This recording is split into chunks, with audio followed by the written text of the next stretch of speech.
If you are here early, welcome, welcome. If you are here early, welcome, welcome. We will officially start here shortly. Grab a drink, grab a snack. I'll see you in a bit.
Welcome, welcome, welcome. We'll get started here momentarily. Goddess Chip, thanks for coming in. We got a new number one, everybody.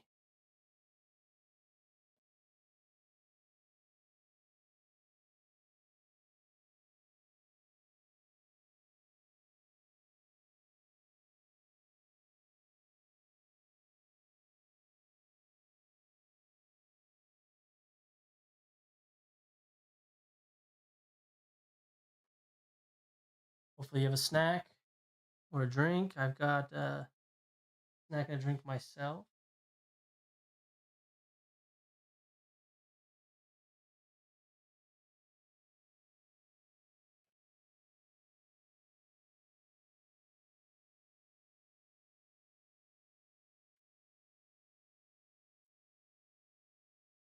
I've got to not dox myself today. You hear a voice from beyond, not beyond yet, just behind a screen. I start in 2 minutes. Make sure I don't dox myself with any of these packages we're going to open today.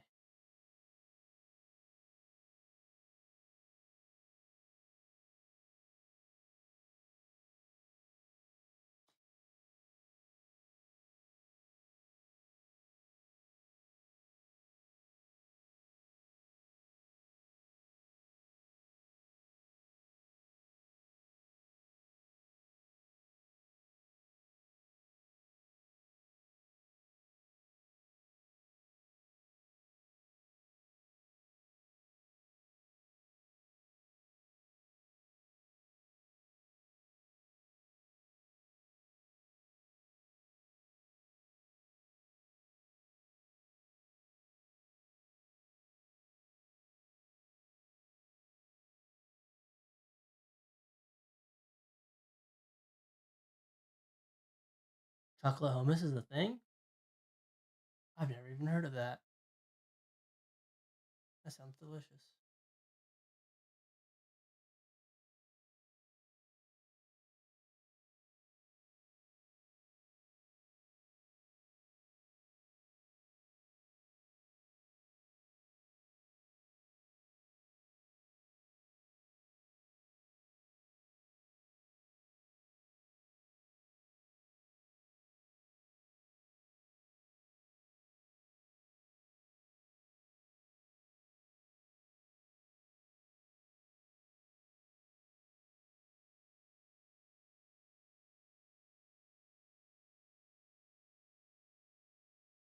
Welcome. Snacks sound great. I've got a bag of Cheetos and Uncrustable and something to drink over here. We've got a couple updates. We'll just start with item here. This is a cage for a camera that we will be upgrading the channel with. That's just something to bring up. Camera will be coming soon. So we might have A cam, B cam, fun stuff. This, try not to dox myself, so we'll put the label down, is Secret Lairs. Stardew Valley Secret Lairs. We'll be opening this. This is, again, can't dox myself. This is a package of odds and ends for, what do I got? Little screws and washers and stuff that I needed for some stuff. Let me not dox myself again. Well, not again. I've never doxed myself. Let's not dox myself in general. Okay, don't need none of that. That goes garbage. Let's grab this. Go to the top down. Where's John? I don't know, John. You tell me, John. Where is John?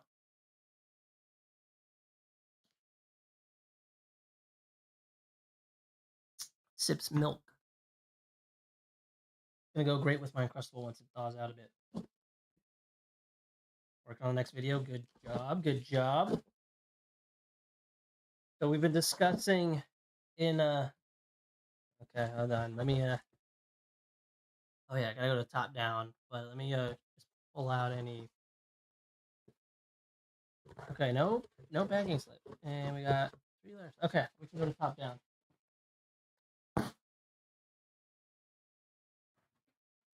Top down. Let's go. Bam. Stardew Valley. Yeah, so we've been talking about some in the group chat, some potential video series. I've been enjoying filming, and John's been enjoying editing the Combos 101 videos. I think those are going to be a good body of work to look back on once we get like a handful of them under our belt. So I'm excited to continue to do those. But enjoy? What do you mean enjoying? You said so. You thought it was at least interesting. Mixes it up. We got a variety of formats that we've been testing out, including live streams, which I've been. Oh man, you guys are not gonna tell me to fix my hair. There we go. Um, including this, which I'll be heading. He's been heading, editing of the shorts and stuff like that outside of the ones I do from this seat right here. Um, what's in my binder and things like that, which I will be doing another one of tomorrow. It might actually be a what's not in my binder this week because I did sell off quite a few things to get these accessories and things to improve the channel's quality. So, might be a what's not in my binder. I might go through the list of things I sold off. Anyways, let's open some secret layers. I'm gonna pull out some sleeves because these are gonna go straight into some sleeves. Isn't that funny? Anyway, increase the volume? Absolutely. How about that? Is that better? Oh, peeking a little bit. I could always bring this in a bit more. Then I can't see you guys as well. Is that better? Let me know.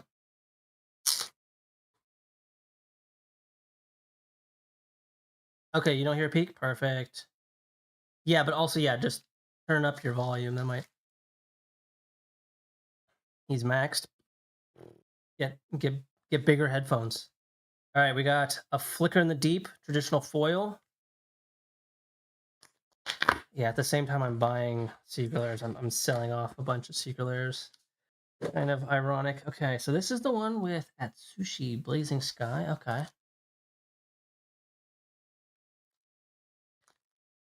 You're hyped for this one? Did you get it? Were you able to get it? I believe it didn't sell out super fast, right?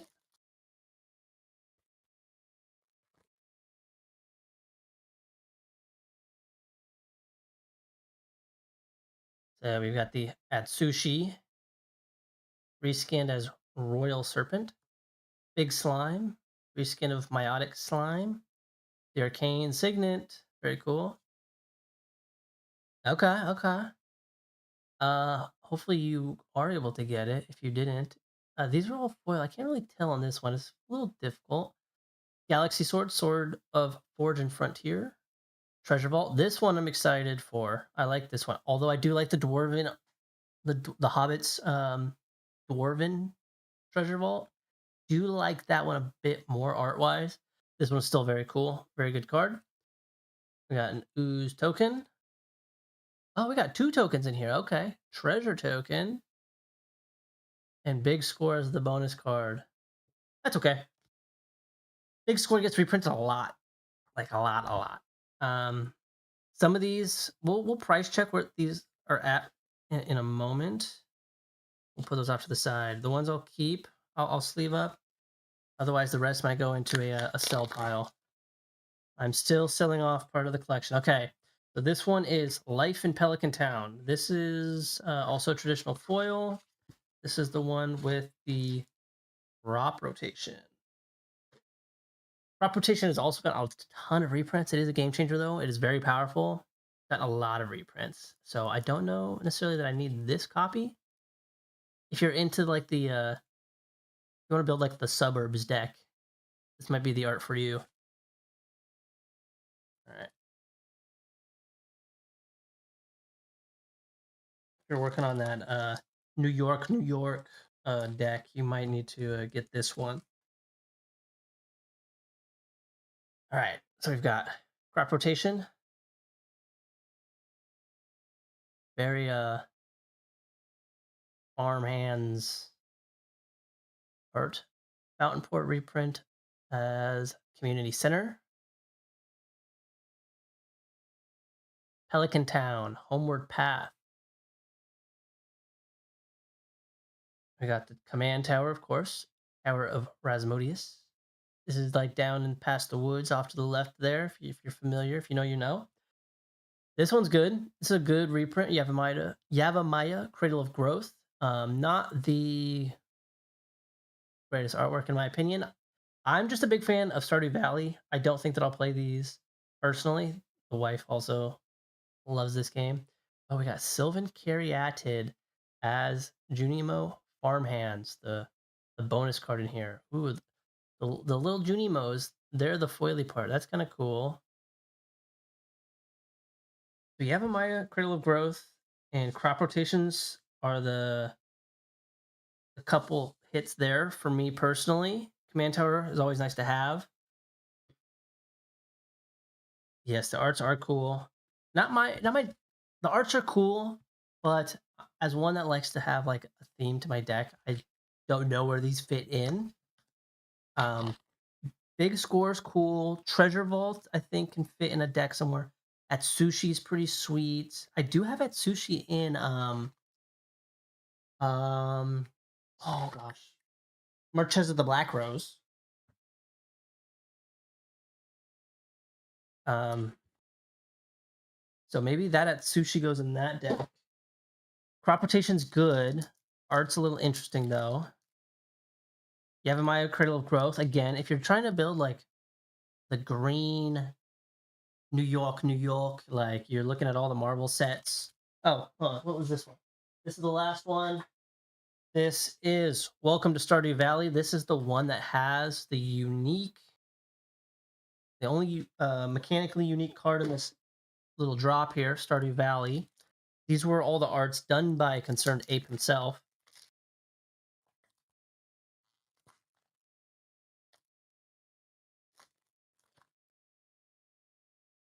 Okay, let's get out of there safely. Come on. So Stardew Valley, this is the only unique one. And what does it say? What does it do? Taps for colorless. Okay. 2-minute tap. An untapped creature you control. Create a food token. Okay. So you have to pay essentially 3 mana and tap a creature for a single food token. Not the best rate, but what else does it do? 3 mana tap. Choose a permanent you control. Draw a card. Then another player of your choice may gain control of that permanent. Target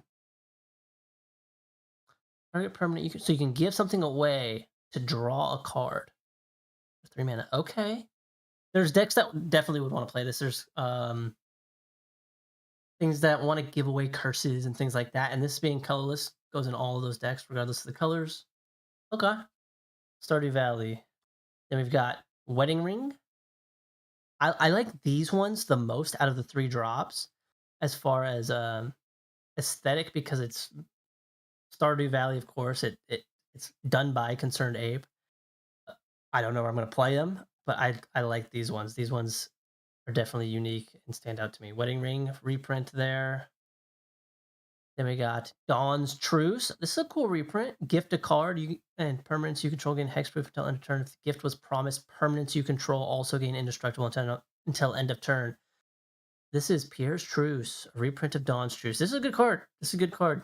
Just don't know where I would play this artwork. Ugh. The wife is just gonna have to have probably like a green white Anaya deck. Well, that's all she plays actually. Swords to Plowshares. This one's, of course, fantastic, great card. Yeah, maybe I just build the wife a Naya deck that plays all of these cards. We got Rites of Flourishing, great card. 3 mana enchantment at the beginning of each player's draw step. That player draws an additional card. Each player may play an additional land on each of their turns. You know, a little bit for everybody. This is the card that could play. This is the potential commander that could play all of these cards. We've got green, white, red. No blue cards in this drop so far that we've seen. Maybe there's one right behind this. So this is red, green, white, blue for a legendary creature, human soldier. 2/8. The big butt. Beginning your end step, draw a card. Each player may put a land card from their hand onto the battlefield. Then each opponent who didn't draws a card. That's kind of crazy, right? You just gotta have the biggest things. And of course, Soul Ring. You're building you're building this commander. You're gonna have the Soul Ring. Doesn't help cast your commander if that's what you play, but is what it is. Bonus card? Oh no, we got a food token. Bonus card here. Okay. Bonus card is Academy Manufacturer reskinned as Krobus. This one's pretty cool. 3 mana artifact creature, assembly worker, 1/3. If you would create a clue, a food, or a treasure token, instead create one of each. Krobus is cool. I like Krobus as a character in the game. He's very interesting. He's kind of mysterious, but Academy Manufacturer is always a good hit. Okay, so what am I sleeving up here? What am I gonna keep for sure? Um, this command tower art is very cool, even as a outside of this drop. Very cool. Sylvan Caryatid. I'm not sure where I play that. Good artwork though. I like that. Yevamaya. This might have to stick around, especially if I build this for the wife here. You need that. We need that for our RCW deck. Which one? The Sylvan Caryatid. This is what you're playing in there. Well, you want to build that deck. You already did. You not get the Stardew Valleys, John? I'm pretty sure you got Stardew Valley.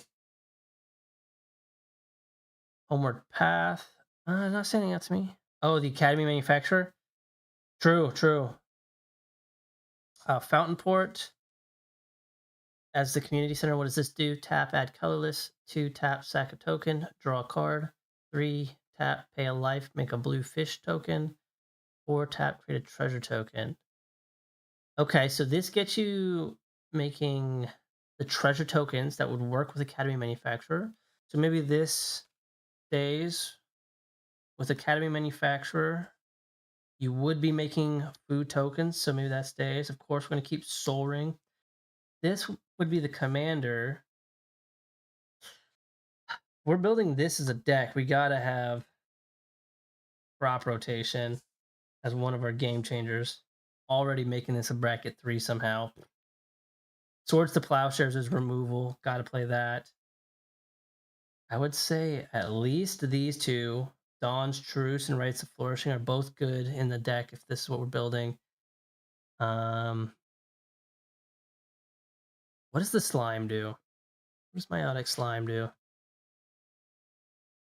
So this is a 5 mana 4/4. When this dies, make 2/2/2 ooze creature tokens. They have when this token dies, create 2 1/1s. Okay, so we go from a 4/4 to 2/2/2s to 4 1/1s. Okay, so this just sticks around making oozes. Is this ooze token double sided? Does it have the 2/2s and the 1/1s? It does not. It has the 2/2, but not the 1/1s. They left us out to dry on the tokens. Come on. Oh, we got to play the Arcane Signet. Gotta go over here with the Soul Ring. So you got your little ramp package, your little artifact ramp package. What else would be good in this deck out of this? A Treasure Vault. I'm sleeving this up. I don't know if it goes in this deck, but I'm sleeving this up for myself, if nothing else. The wife might not get this one. Time for some altars. Yeah, we got to do some altars, especially for some of the larger, pricier cards. If we want to get into building some of these CEDH decks. The ooze and the treasure token. Treasure token's kind of cool.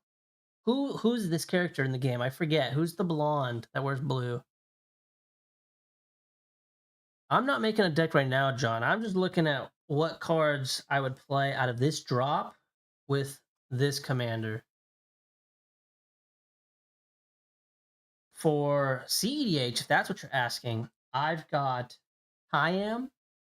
That's on the list. And I've got Rogsai. Those are the two in the works. Haley, thanks. That's Haley with the blue outfit, blonde hair on the treasure token. um, and Rogside, and I currently already have Yuriko. Not like a perfect bracket 5 version of it, but an optimized, a high 4 version of Yuriko. And then I have my my Magnus Opus, the Wandering Minstrel. That's my 4. What else? What else?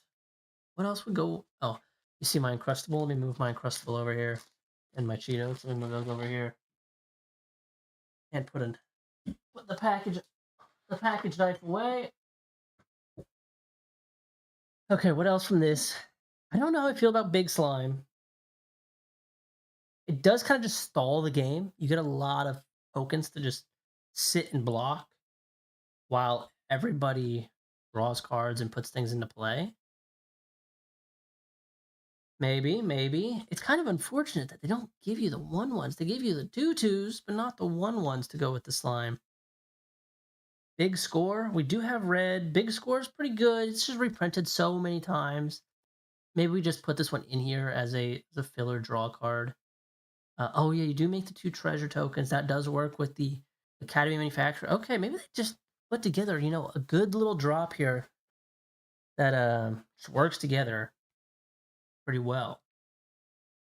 Stardew Valley. I think we gotta play Stardew Valley. This is more efficient at making tokens and things than Fountain Port. I think Stardew Valley is just a better upgraded. Is it though? They both make no. This makes foods. Fountain Port makes treasures. This gives away things.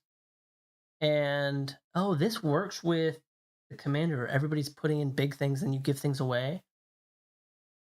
Interesting. I don't know how you play this deck, but very interesting. All on theme though for sure. Like you got to build up the farm, give things away. Start running the community, helping the community out. This makes treasures. This makes foods. This draws a card by sacrificing a token. However, this makes tokens for cheaper. Oh, maybe we play them both. Maybe we play both of these in the little land package we've already got here. We got Command Tower, Community Center, Stardew Valley, and Valley Farmstead. These could be your like lands. You've got artifact, ramp, and then fixing with crop rotation. Then we've got token synergy with that Academy Manufacturer. You've got card draw with Rites of Flourishing and ramp. So I guess that could kind of go over here with the crop rotation. Kind of doing the same thing. It's fixing your mana, letting you put more into play, just land stuff. Big Score. As additional cost to cast the spell, discard a card, draw 2 cards, make 2 treasures. Not too bad. That kind of works with what Academy Manufacturer wants to do. We got removal and interaction. So what's left? We got Wedding Ring. I don't know if you don't know what it does. I'll read it off for you though. Wedding Ring, 2 white for an artifact. When this enters, if it was cast, target opponent creates a token that's a copy of it. Whenever an opponent who controls an artifact named Mermaid's Pendant draws a card during their turn, you draw. Maybe you do have to play this. Or the card draw. Whenever an opponent who controls an artifact named Mermaid's Pendant gains life during their turn, you gain. Okay, I think just to be on theme, you are playing this. Funny enough, I think you gotta. It makes sense here with what Kinios and Tiro of Melitis reskinned as the Welcoming Committee. You're kind of just help everybody. Everybody can play lands. Everybody can draw cards. Everybody can put things into play.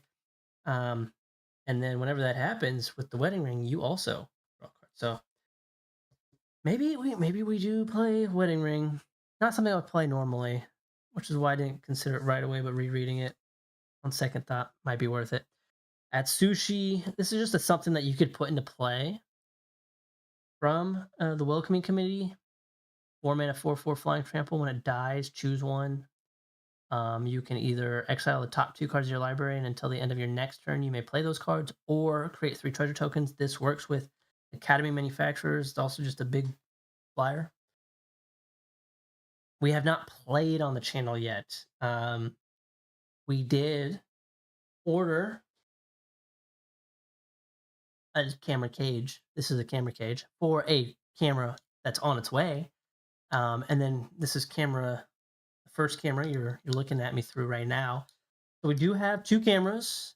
We have, I think we would want 4 to 5 cameras to get like good quality, top down, looking at everybody, and some audio stuff to be able to play on the channel. On streams, though, on these streams here, this I could use to play Spell Table. So if there's people that want to hop into a Discord, maybe we set up a Discord, John, and maybe we start playing some Spell Table or Convoke, whatever you guys prefer. I have not played either, but now that this is set up, that's all but a few clicks away at this point. I would like to maybe at some point play on the channel, but I don't know that it would make it to main channel long form content because we just have so many other ideas for videos we want to do that aren't necessarily what everybody else is doing, playing games. What are you talking about, John? Why the face?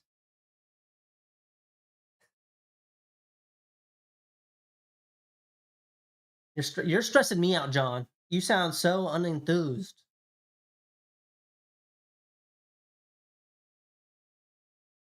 Gotta have big dreams, big hopes and dreams.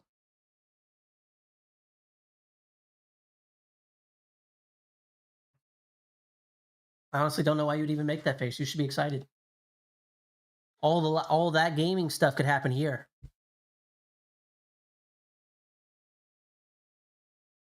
Yeah, like I said, it doesn't have to be for the long form content.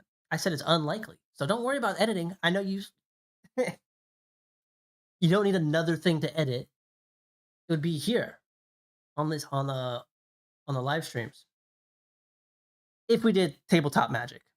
If we were to do Dude, tell me to fix my hair, guys.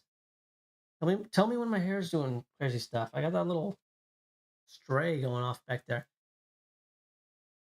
Okay, let's finish. What else could we play in here? Sylvan Caryatid. This could be just more mana fixing. It's a creature that blocks. It's stalling while we give people stuff.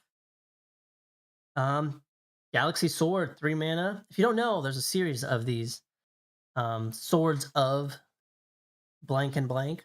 This is a reskin of Sword of Origin Frontier, 3 mana, 2 mana to equip. They all have the same stats there. For an artifact equipment, the equipped creature always gets +2/+2 and has protection from something. This one has protection from red and green. And whenever the equipped creature deals combat damage to a player, exile the top 2 cards of your library. You may play those cards this turn, and you may play an additional land this turn. So this is just an equipment that helps with the mana. So that could definitely be played. This deck, this drop, it's very well put together, I think. Almost everything is playable. Everything is playable if you want to just throw it into a deck and fill out the rest. I think you could just play all the Stardew Valley cards. Homeward Path. This one's interesting. Oh, this makes sense. Hold on, hold on. Where's the card? Where's the card? Is it Stardew Valley? Yes. Okay, okay. So, okay. I figured it out. This one is in here. Homeward Path, aka Pelican Town, is in here. It says tap, add colorless, or tap. Each player gains control of all creatures they own. Because Stardew Valley, at the bottom there, 3 mana tap, choose target permanent you control, then draw a card, then another player of your choice may gain control of the permanent you control. Activate it. So you do this, and then you can tap and take it right back. You got to have Pelican Town and Stardew Valley, and you can draw cards, give things away, and then take them right back. That's hilarious. So this, yep, that goes down here in the land package, right next to Stardew Valley. Big slime, just a big stall card. I think you could play that in here. It's just stalling. It doesn't really do much other than that. And then the treasure, yeah, you can play everything. Treasure vault. I guess at this point you just play this. Because why not? Make treasures. It works with Academy Manufacturer. I've only sleeved this one up because I'm gonna put this off to the side for myself. All right, the wife's gonna have to pick out what she wants from this. I don't think I'm going to sleeve up everything quite yet. It will end up on my sellers page if she doesn't want it.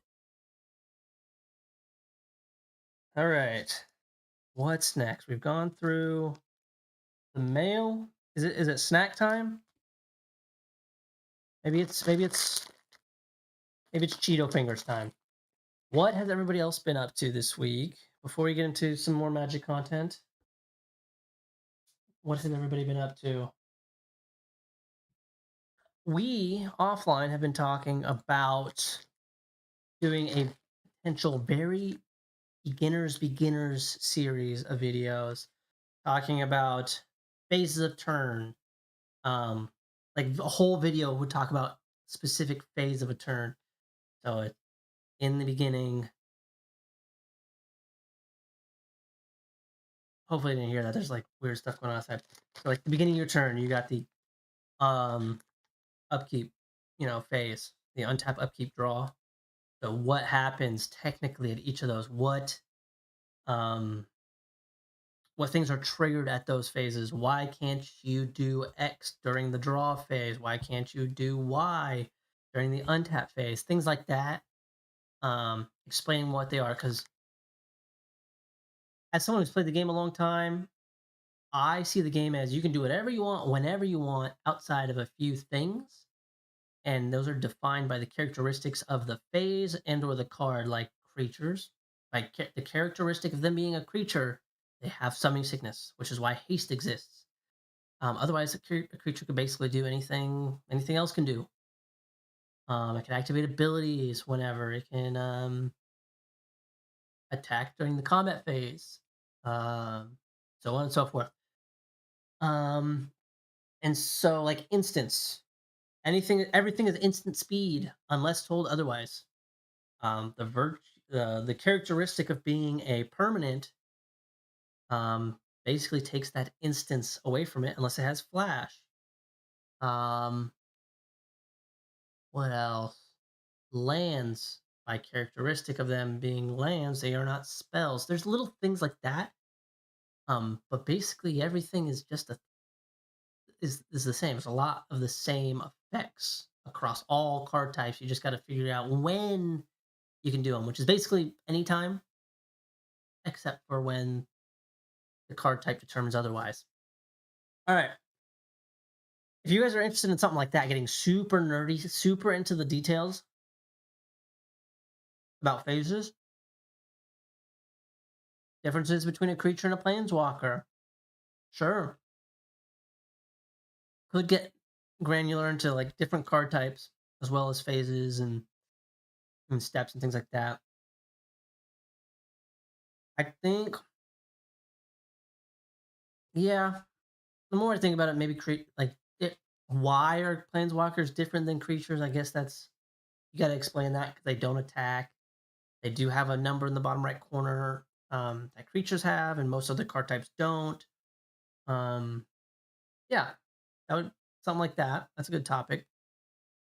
That one could probably fit into like a video on creatures, what they can and can't do, and then explaining the planeswalker side in its own video. I wouldn't explain them in the same video unless it's like unlike creatures, these don't attack, and unless or it's like unlike planeswalkers, these don't have once per turn abilities, things like that.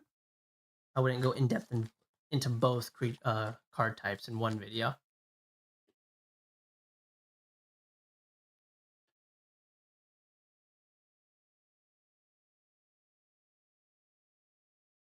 Outside of the latest, oh, actually, you know what? While we're sitting here, while I'm crunching down on some of these, let's check out market price on some of these cards. I'll go back to go back to go back to this one. Okay, so Galaxy Sword.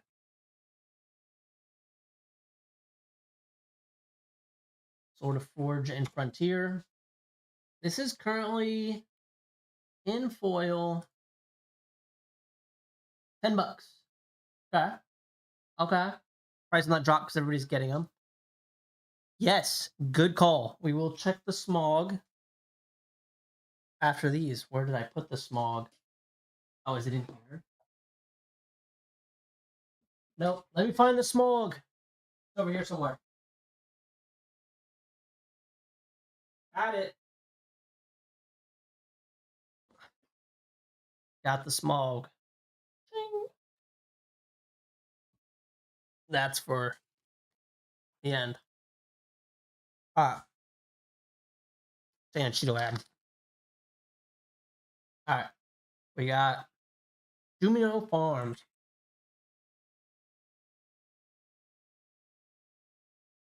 Oh, not Jumino, Junimo. A Sylvan Caryatid. In foil. This is also about $10. Rites of Flourishing. I think this one's going to be a good one.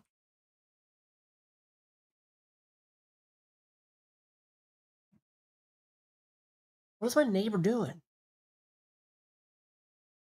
No, I can't look it up like that. I got to look up.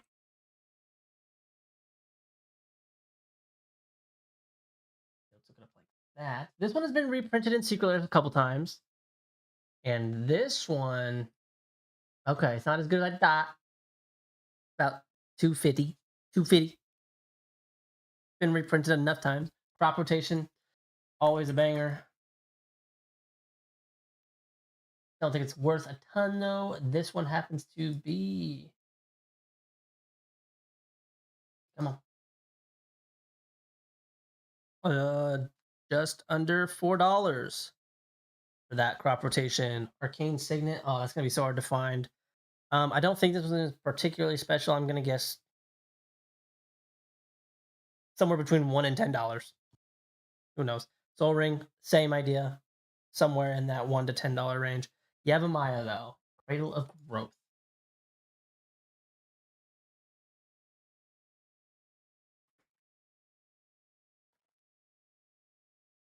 This one is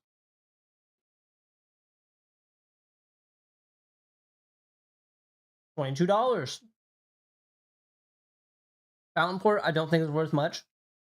I'm gonna guess a couple bucks at most for that one because it's unique. This Command Tower again, not particularly, not a unique foil or anything. I think this one's probably somewhere in the $1 to $10 range. Welcome back, Christian. Try and get that #1 spot. I dare you. You're a little late though. Onward Path. I don't know that this card is particularly expensive. I'm gonna check.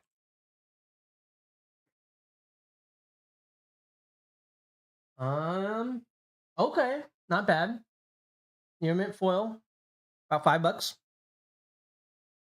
Stardew Valley, the only mechanically unique card from the set, is whoa, $20. $20 on the only unique card from the set. No. I'm eating Cheetos with one hand, typing and moving cards with this hand. I'll go wash my hands afterwards. Don't worry, guys. I'm trying to rage bait you. Okay. At sushi, I know this one's probably a cool, unique printing of this card, so let's look it up. I don't think otherwise it's that expensive. Um, Sushi.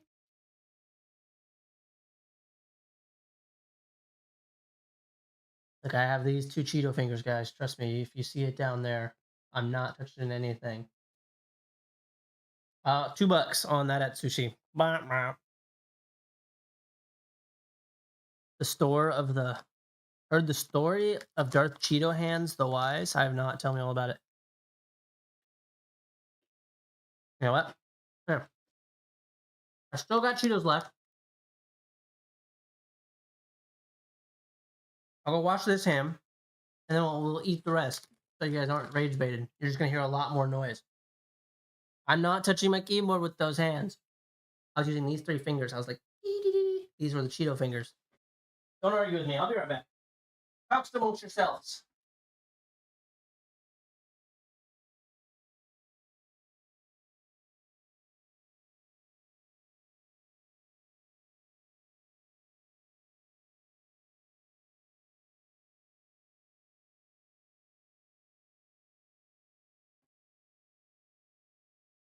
Fresh hands. All right, now you just get to hear all the crumbling. I'll eat this.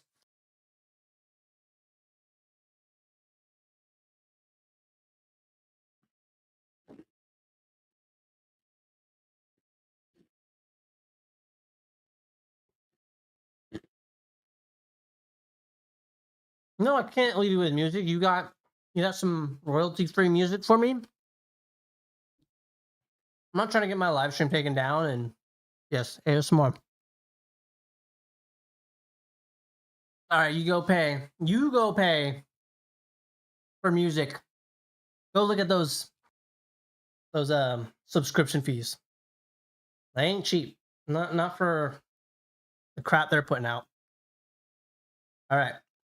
Big score. Again, not a particularly valuable card. Couple bucks maybe. Academy Manufacturer. That is a card. Academy. These are all cards technically, but this one is a good one. In foil. $13. What is this? Mitotic. Mitotic. Mitotic slime. Can't imagine that's particularly expensive. Wedding ring. This one's like a casual, fun card. I think people like to play. It might be worth a couple bucks. Whoa, more than I even thought. This one's a little cheaper. It's about $3, but some versions of this card are like $10. That's crazy. An ASMR mic. No, it's gonna be some more some more camera gear and audio gear likely. I don't think I need another. No, I don't think I need an ASMR mic in particular. Actually, this mic is good. I could probably do ASMR with this. I just have to turn the gain up and be real quiet. Anyways, yeah, you Christian remix some of these streams. Let me get a few of them out. It's only the third one. Let us do a few more, and then you could take like some clips and highlights and stuff, and then make me a banger of a track that I can use as like intro music and like be right back screen stuff. All right, Dawn's Truce.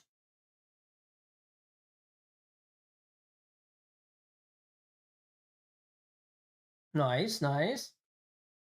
A little under $6 for this Dawn's Truce. Towards the Plowshares. That one's gonna be hard to find. I'm gonna guess this is somewhere between $3 and $10. It's treasure token is what it is. Ooze is what it is. All right, food is what it is. The welcoming committee.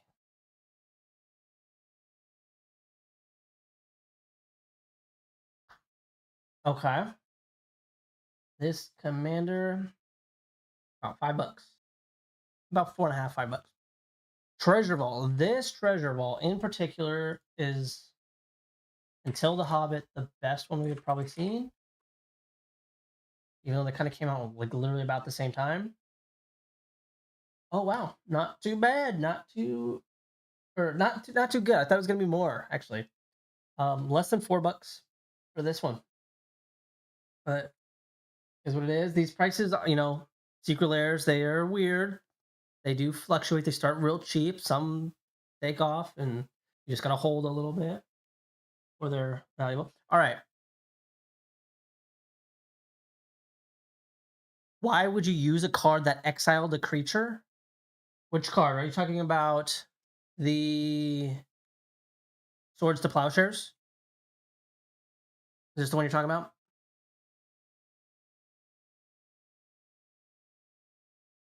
This one, it's exile target creature. So you don't target your own thing unless you need the life. You target your opponent's thing. You just get rid of it for 1 mana. It's the most efficient creature removal spell in the game. You can, in the rare occasion, target your own thing to gain some life if it happens to save you, of course. Like you block and then prevent some damage, then exile your thing at instant speed to gain some life to get enough just to survive the remaining attackers or something like that. But this, yeah, usually you remove your opponent's things. This was the big hit from the box of Hobbit John and I opened. It is currently sleeved with a sealable inner, so all the edges are protected. Oh, it looks so good. Smog, the Magnificent.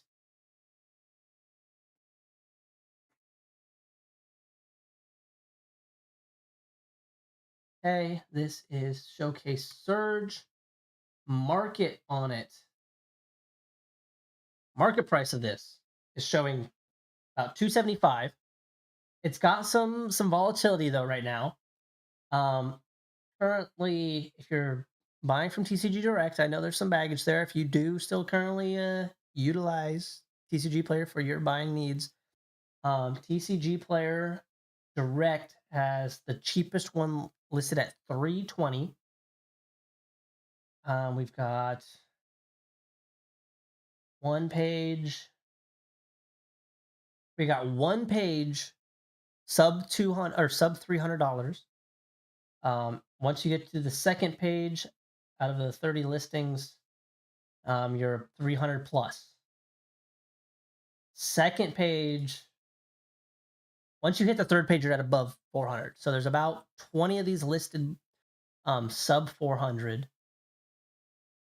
10 of those sub 300, and the rest are 425 plus on the last page, up to $1,000. So I don't think I'm gonna ever get $1,000 for this, but I think it's pretty good. I think 4 mana, 4/3 flying haste. Whenever he attacks, he deals damage equal to the number of treasures you control to any target. At the beginning of your upkeep, create a treasure token. Um, yeah, it's pretty good. I don't know where I would play this. This might go flying haste. I'd maybe play this in Marchesa the Black Rose. That's about the only. It's about the only red deck I have right now that can play that. Have some more Cheetos.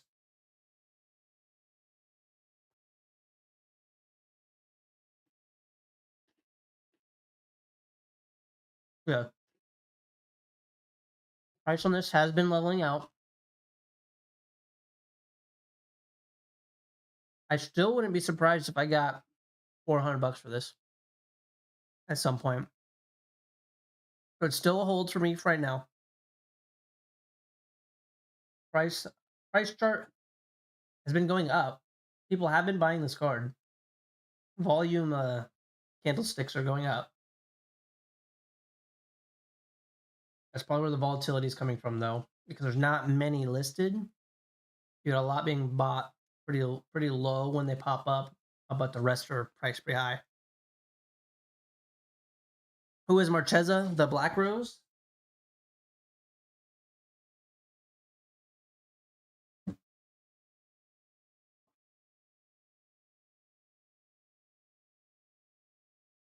If you're familiar with Jay Hal, he did Bob's Burgers. He did a little secret lair, so I have his secret lair, Marchesa the Black Rose. 1 blue, black, red for a 3/3 legendary creature, human wizard with dethrone, and other creatures you have dethrone. If you don't know what dethrone does, because it doesn't have the reminder text on this version of the card, whenever that creature attacks the player with the most life, put a +1/+1 counter on that creature. And then Marchesa continues with, whenever a creature you control with a +1/+1 counter on it dies, return that card to the battlefield under your control at the beginning of the next end step. So Smog is maybe something I could play in here. Not sure why. It's maybe the flying haste, the haste getting in with the secret thing gets a counter on him. It's an attack trigger on him though. It's not an ETB, which is kind of what I need and like in here is ETB triggers, enter the battlefield triggers. Why is she called the Black Rose? Couldn't tell you. That's some MTG lore that has passed me up. I don't know. You in the comments know. Let me know. So I have some tidbit, some lore tidbits about my commander that I didn't have before. I need to know.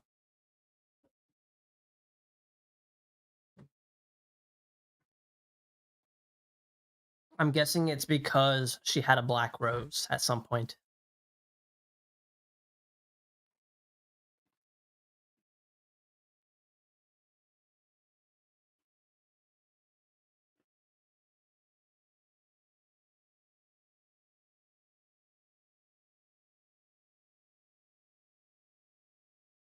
All right, let's look it up. I'm just quicker than you guys. Okay, so she once was like a mercenary type person. She was introduced in Conspiracy, which was a draft format that introduced unique card types that you can't really play anywhere else. Then she initially worked behind the scenes, eliminating rivals such as her former business partner, Ervos Trax, and navigating the treacherous politics of the high city. I'm not Cheeto Fingers. We already discussed this, Hannah. You're Hannah Banana Brown.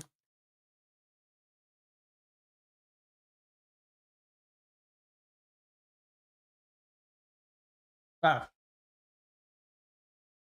So then she overthrew the king. She went from Marchesa the Black Rose to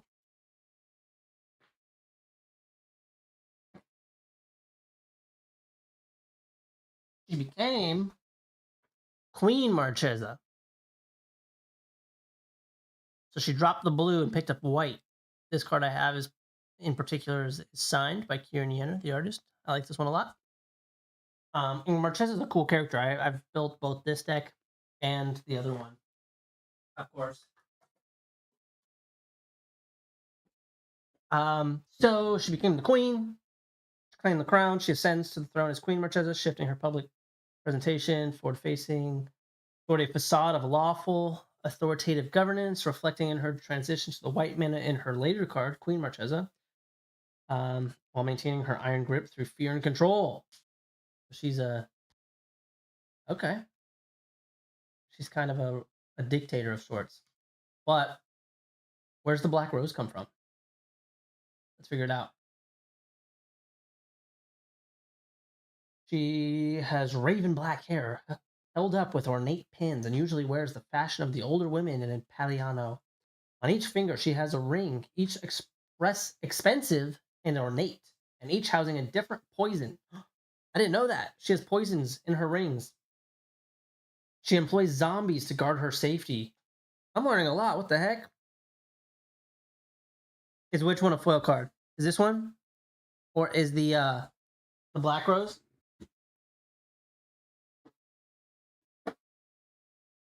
If you're referring to this. So this one is foil. It's a different type of foiling though. This is a foil etched. So there's kind of a texture to it. It's hard to see with the sleeve. You see that edge? Kind of a texture to it. It's called foil etched. And then the smog we have here, this is also foil, but this foiling is only on Universes Beyond cards, and it's called Surge. So that how do I get so the where's the best angle? Okay, you see how that foiling kind of like ripples? Some people call it the stretch mark. The stretch mark foiling. That's only on Universes Beyond cards. That is called Surge foiling.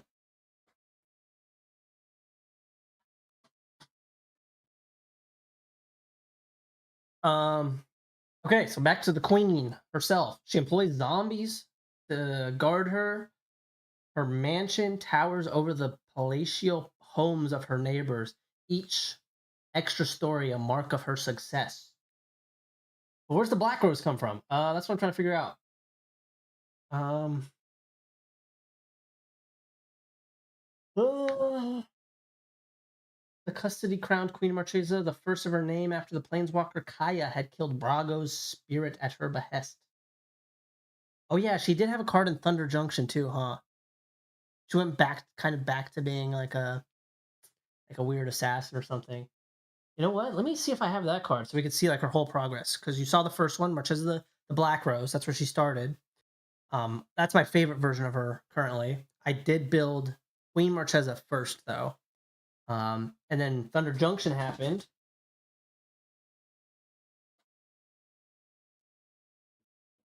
Go to the bulk box and see if I have one. Gotta get past these.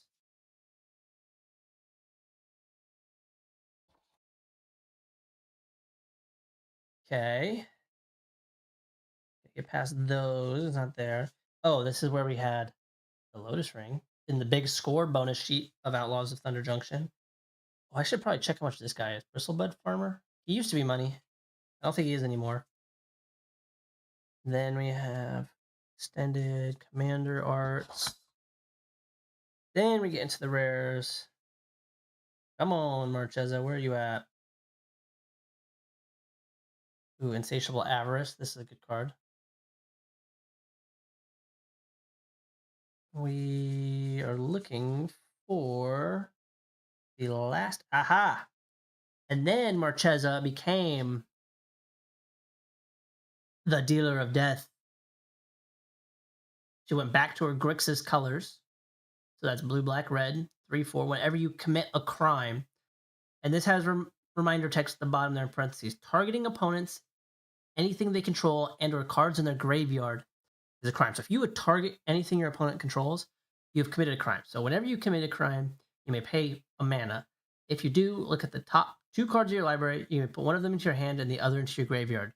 So this is cool because you make crimes, you put stuff into your graveyard. You can use your graveyard for synergies, and you also draw cards. So you put one in hand, one in the graveyard. Pretty cool. So you got to see that's the full storyline so far on Marchesa, Dealer of Death currently. There was also some other characters in the set, like Riku. They all wore cowboy hats, of course. Riku, he's an old character that got brought back for this set. And then we had Obeka, Splitter of Seconds, also making a reappearance in this set. Nobody really got explained why they were here, other than because this was like what? This was just like a weird cowboy set.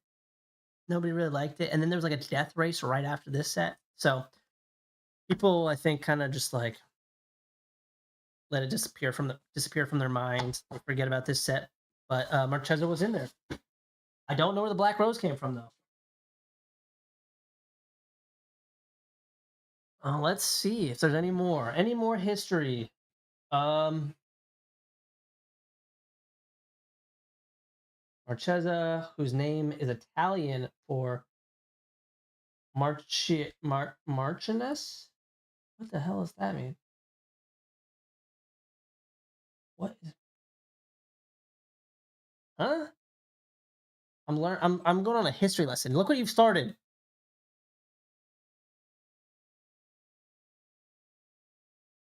Hey, you doxing yourself?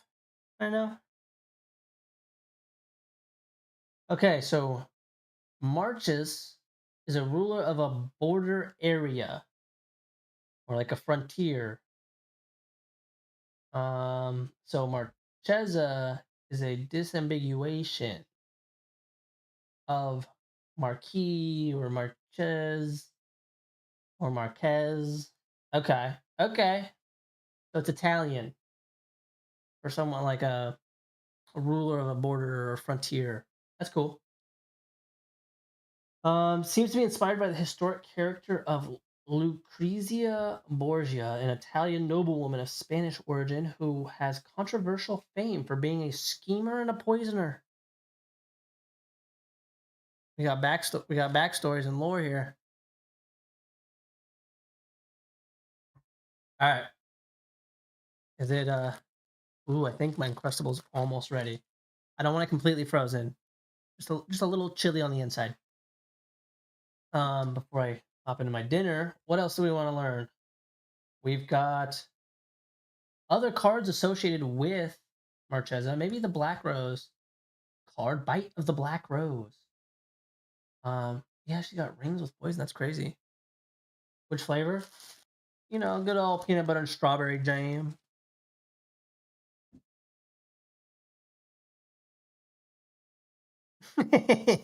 Hannah's kind of right.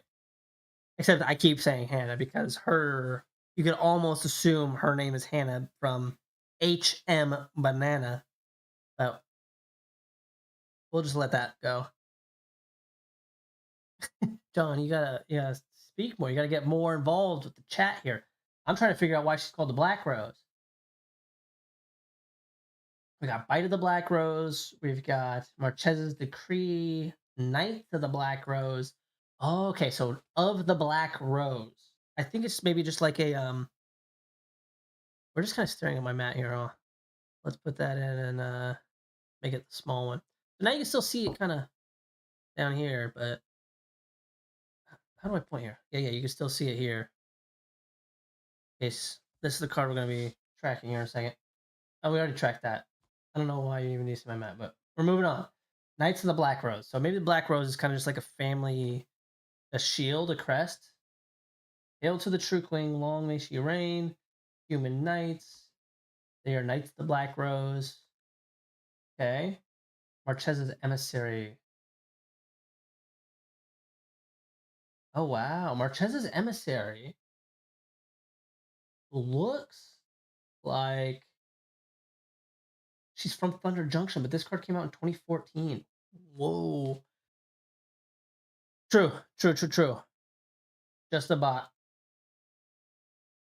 Quoted or referred to Death Cap Ritual, Murder over. Okay, so Marchesa's mentioned in quite a few cards, even cards that don't mention her specifically by name. Marchesa's Smuggler, we got Marchesa's Infiltrator, Marchesa's Surprise Party. That was a Mystery Booster 2 card. I might have that one actually. And Thorn of the Black Rose. So Thorn of the Black Rose is a creature that's like an assassin that works for her. They got like a poison tip knife because they have Death Touch. So yeah, I think the Black Rose is just like her crest. That's why they call it the Black Rose. That's the best I can think, or that's the best I could come up with. Was there anything else people were interested in? We got through Stardew Valley. We price checked Smiggity Smog here. Is likely in the 250 to 350 range right now. I've eaten my Cheetos. No Cheeto fingers. No Cheeto fingers. And we're about to go on Uncrustables now. So Magic players, what do we want to look at? Do we want to look at one of my decks? Do we want to look at the Marchesa of the Black Rose deck?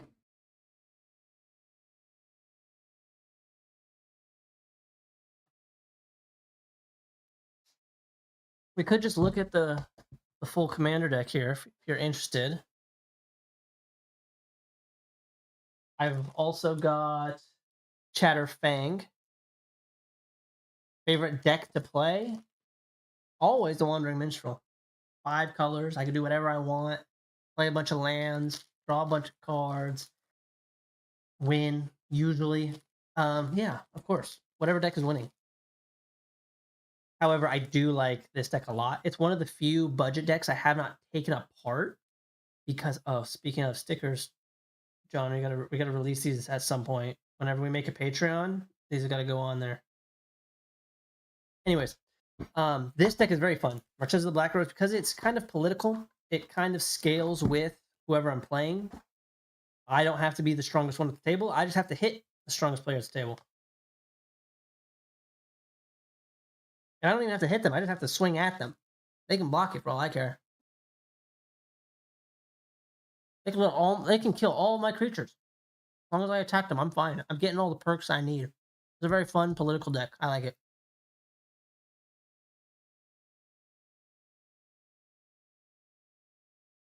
Was there any YouTube videos looking at our ranking our videos by views? John, that real reason we do this short popped off. Good edit. Your new combo also good edit. The shorts are popping off. We need to get the live streams popping off like that, and the long form content. If you're here and you're a first time viewer, like, subscribe, go watch some of our other videos. We got tons. Go watch our short form content, like, subscribe, repost, do all that, and that would help quite a bit. Views are up. We're getting there. About to be millionaires, don't worry. Outside of that, what's your favorite deck to play? You're in chat. What's your favorite deck to play? And I'll tell you if I've played it, played against it, plan on building it.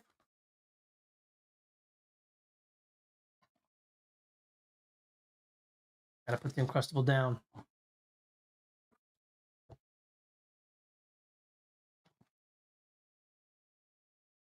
Oh, yeah, I forgot I made some tweaks to this. Yeah, let's flip over to the big playmat. So of course, double sleeve cards, tons of glares. It's unfortunate. I'll do the best I can. This was an add to it, sack another creature or artifact, put a +1/+1 counter on this. If it dies while Marquez is in play, comes back, easy. Land. Ooh, here's a Fire Nation Salvagers. 5 mana, 3/3. This one's interesting because it does everything I want it to do. And I'll explain why this one's cool after I read this. And then reread Marquez of the Black Rose. So 5 mana, 3/3. Menace, which means it cannot be blocked except by 2 or more creatures. Whenever this creature enters, put a +1/+1 counter on another creature or vehicle you control. So that synergizes with Marchesa because it's just putting a counter on something that, if it dies, will come back while Marchesa is in play.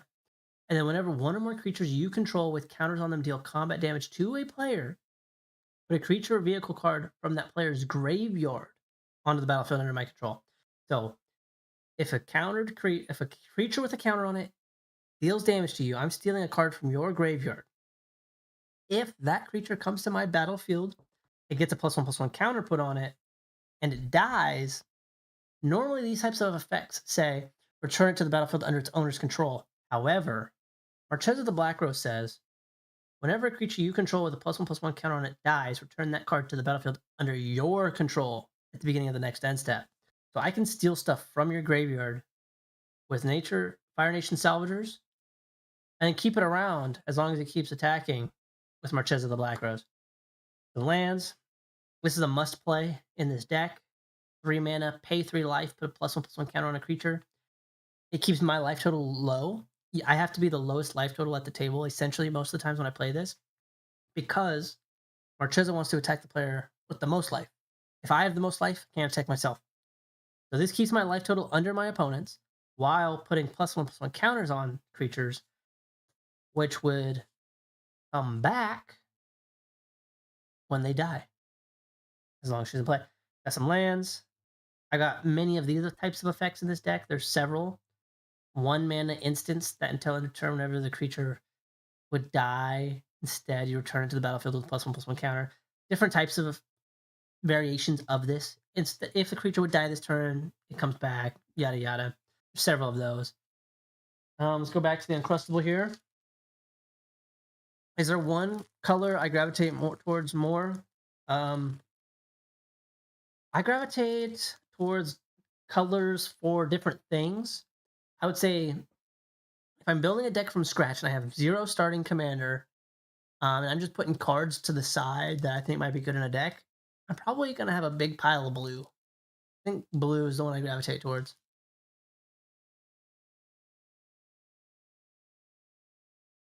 What about you guys? Favorite colors in chat?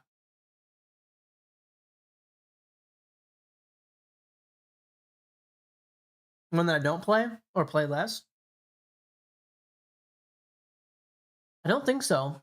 I think currently white might be the one I play the least, but I like white as a supporting color. I'll play anything with white. I don't play mono white too much. Bro, John, you're the bluest player out of all of us. You just don't like countering things. Or you just don't want to, you don't want the repercussions that come with countering somebody's things. You'll you like the idea of countering things.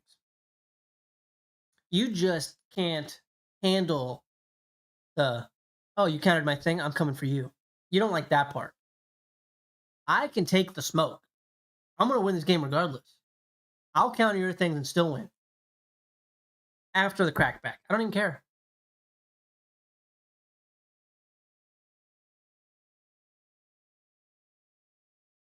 All right, what else I got in here?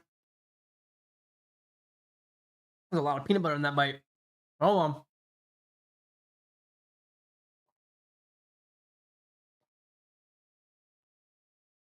Woo! All right.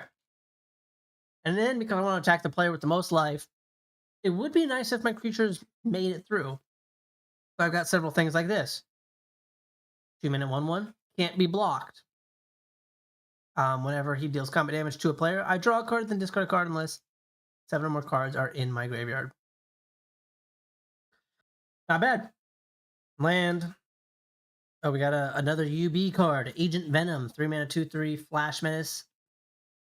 Whenever another non-token creature you control dies, you draw a card and lose a life. A lot of my creatures at least, are non-tokens. So they want to attack, but I also want them to die. When they die, they come back, and a lot of them, when they enter, do something. So this says whenever another non-token creature you control dies, draw a card and lose a life. Helps by keeping my life hit a low, like we discussed, with Unspeakable Symbol. Drawing cards are always good, and it's going to happen a lot. A lot of my creatures will die a lot in this deck. Carrion Feeder, for example, will just straight up kill them for me. Carrion Feeder can't block, but I can sacrifice a creature to put a +1/+1 counter on him. So he kills my other things that have +1/+1 counters on them. He gets a +1/+1 counter. If he dies, he comes back. The other things that Carrion Feeder sacrificed already came back because they had counters on them, very likely. You know, we're gonna put that over here where it's a little easier to read. The glare on this side is kind of potent, isn't it? What about you guys? Nobody else said their favorite colors. Just me? Am I the only one that has a favorite color? No opinions in the chat here?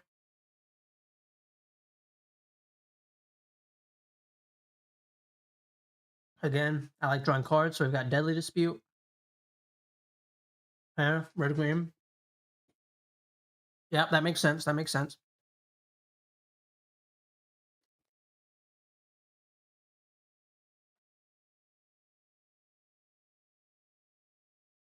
That's why, Hannah, we're gonna give you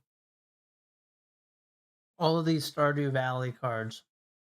A lot of red and green in here. A lot of green, a little bit of red, a little bit of white, and no blue in here. Although the commander option that you get in here is blue. If you didn't see it, I'll read it off for you.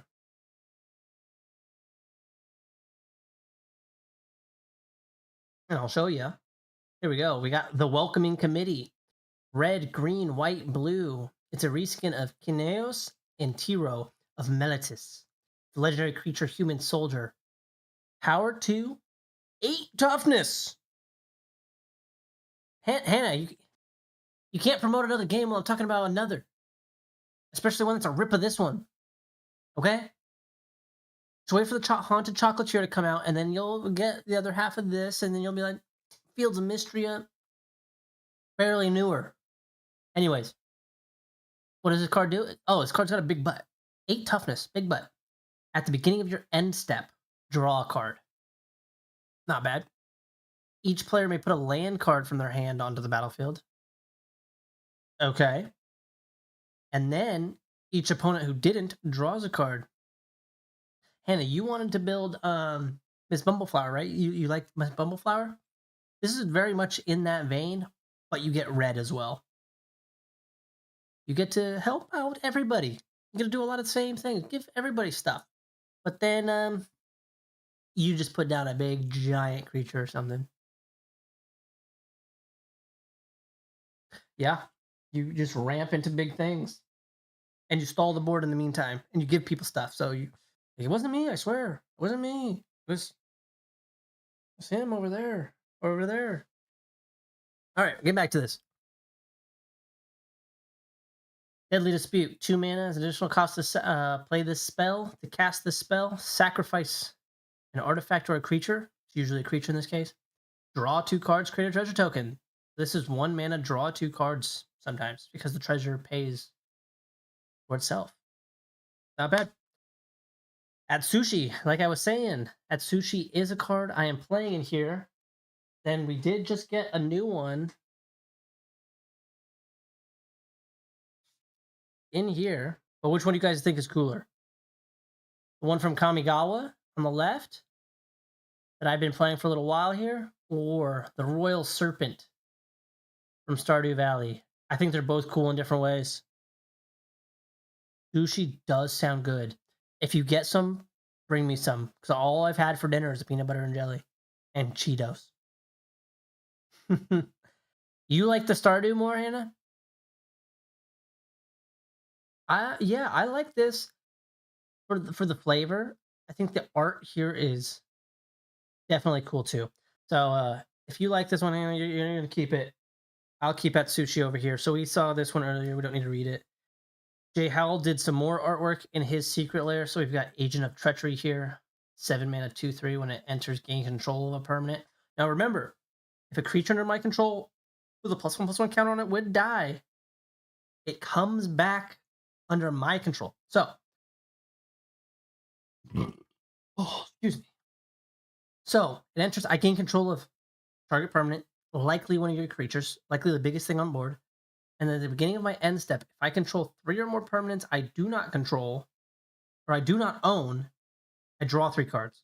So if I steal 3 of your things, and I have them at the beginning of my end step, I get to draw 3 cards. Just out of the blue. Azure Beastbinder, this is similar to that other one that cannot be blocked. I just want something that's evasive, gets through. This one also happens to be removal. 2 mana, 1/3 vigilance. Can't be blocked by creatures power 2 or greater. When it attacks up to 1 target artifact, creature, planeswalker, an opponent control loses all abilities until my next turn. It's a creature. If it's a creature, it also has base power toughness. So I turn something into a 2/2 bear with no abilities. Hey, John. Anna's trying to Bantower trying to bribe you with, I don't know, spending your own money. Danny Pink, this is a Doctor Who character that is very good in here as well. 4 mana, 4/3. Creatures you control have whenever 1 or more counters are put on this creature for the first time each turn, draw a card. So if I attack you with a bunch of creatures and you have the most life, each one of my creatures attacking is going to draw me a card. And then it also has Mentor, the first line, with the reminder text. Whenever this creature attacks, put a +1/+1 counter on a target attacking creature with lesser power. So this is a 4 mana, 4/3. It's bigger than most of the creatures starting off, at least.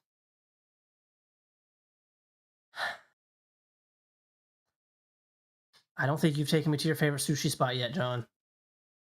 we have to figure this out. Oh, we got to get this sorted out. Gev, also a critical role player in this deck. Black, red, for a 3/2 ward, pay 2 life.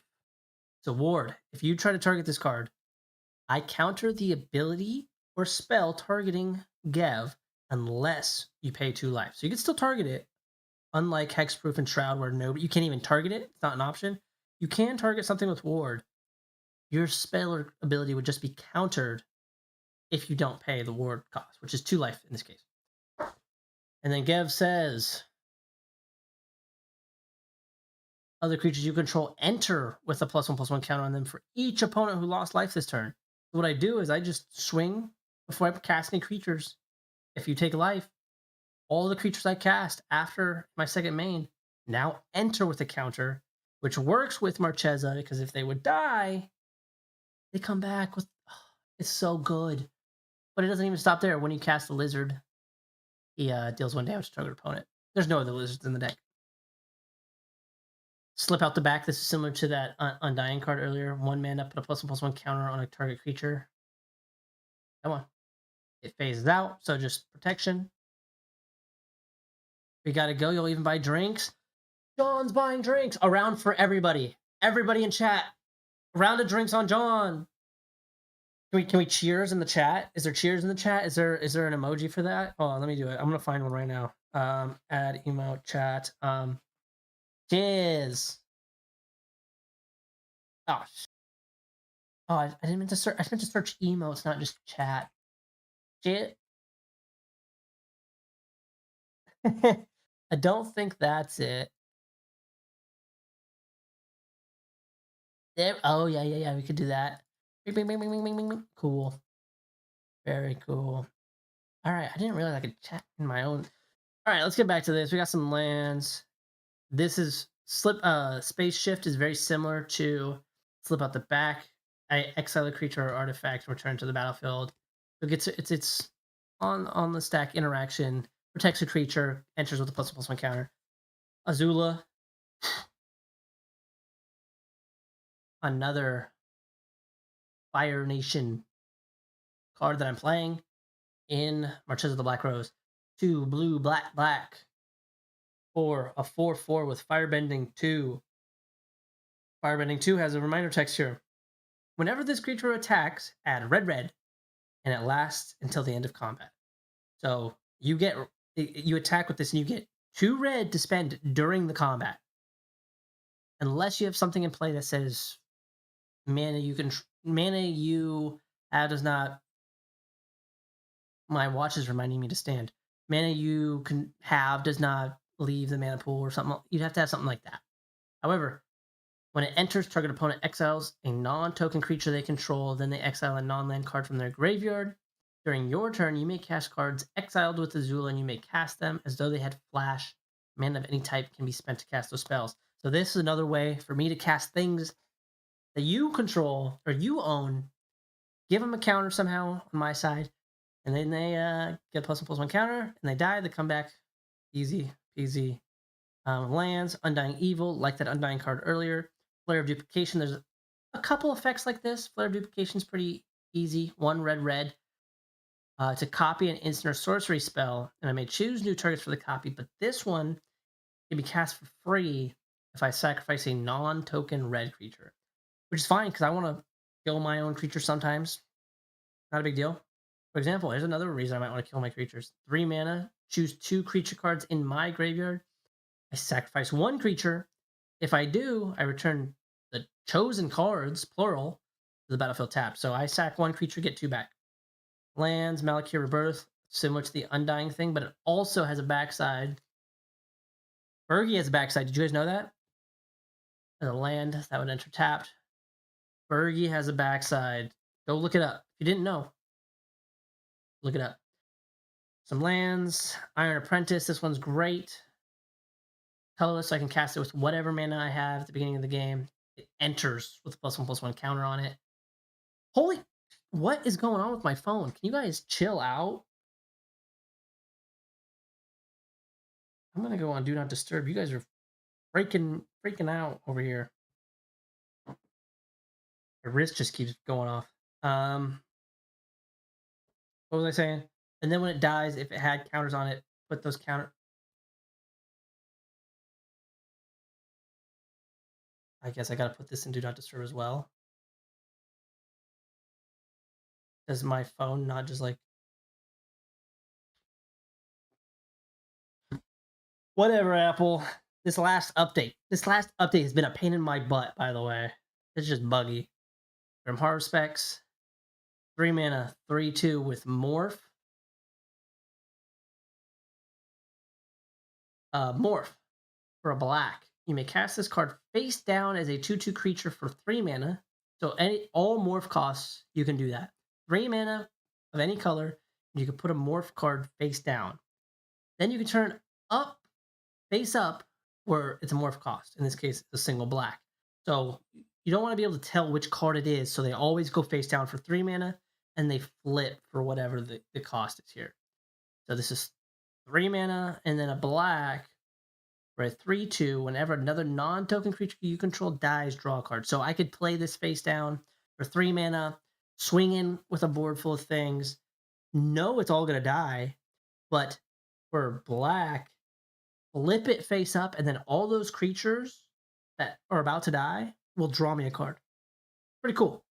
A Braid, just interaction, 3 damage to a creature, destroy an artifact. Undead Sprinter, Trample, Haste. So evasive, cheap creatures. I have a lot of those in here. Enduring Courage gives things I control +2/+0 and haste. Herald of Streams, a must-have if you're playing this deck. 4 mana, 2/3 creatures you control with +1/+1 counters on them can't be blocked. This just ends the game. I swing out, things get +1/+1 counters. If I still don't have the most life, I swing out the next turn at the next person with the next most life. It just ends games. A Cursed Marauder, removal. Another Spider-Man. I'm playing 2 Spider-Mans in here. 2 for 2 in a blue or 2 in a black for a 2/4. Whenever this deals combat damage to a player, look at that many cards from the top of my library, put one of them into the hand, the rest in the graveyard. Okay. Find a new host for 2 in a blue or a black. Exile this card from my graveyard to put a +1/+1 counter on a creature you control. It gains this card's abilities. Activate as a sorcery. Okay, that's pretty cool. So this can go to the graveyard from some other abilities, and I could still give something a +1/+1 counter from the graveyard and the ability to deal damage and draw cards and put stuff in the graveyard. Not bad. Yahenni, Hasty. All right, you guys are kind of getting the idea, right? There's a lot of lands in here. There's a lot of keep my creatures around, put +1/+1 counters on things, draw cards when things die, put +1/+1 counters on things when they die, deal damage to my opponents when something dies. Lands. There's obviously a little bit of mana ramp in here. Steal my opponent, a couple more steal my opponent's cards types things. There's sacrifice my own creature type things. Small hasty, deal myself damage to get mana. Interaction. Oh, here's another must-have if you're playing this deck. Grand Vigil. 2 mana. Whenever one or more artifact and/or creature cards leave your graveyard during your turn, you put a +1/+1 counter on target creature you control. So those creatures with Marchesa, they attack you. You have the most life. You block them. That's fine. But all my creatures have +1/+1 counters on them, so they die from you blocking them, and they come back. So when the creature dies, it goes to the graveyard.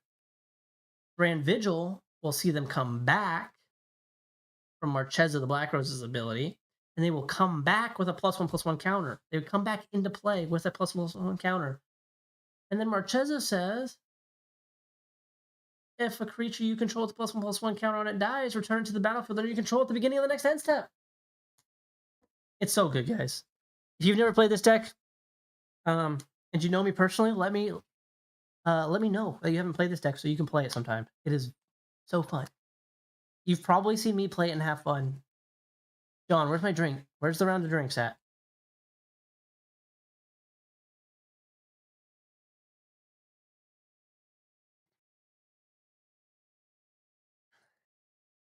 Anybody else want to have another topic they want to talk about this weekend? Oh, we gotta wait. All right, fine. Did anybody else open up more Hobbit, or is Hobbit already kind of dead? Is everybody waiting for Reality Fracture? Is that what's going on right now?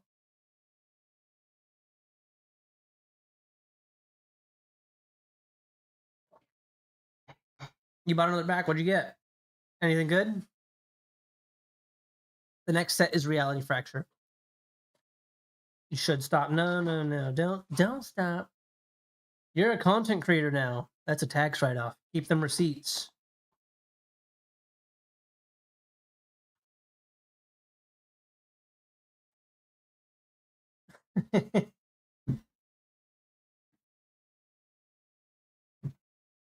John, I don't know if you were here earlier when I right before I opened the Secret Lairs, but we've got the cage for the new camera coming in. We're gonna have a new A cam.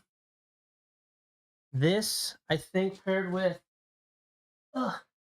this, the big lens, the 16 to 350, I think will work. I think this has a big enough lens for full frame. Technically, I think we could still film in 4K crop mode. No, not a big deal, but might work. We might get those extra megapixels. Not that it matters when you film 4K, because all you need is about 12 megapixels, which this camera will have plenty of, even in crop mode. So, yes, nice cage. I agree.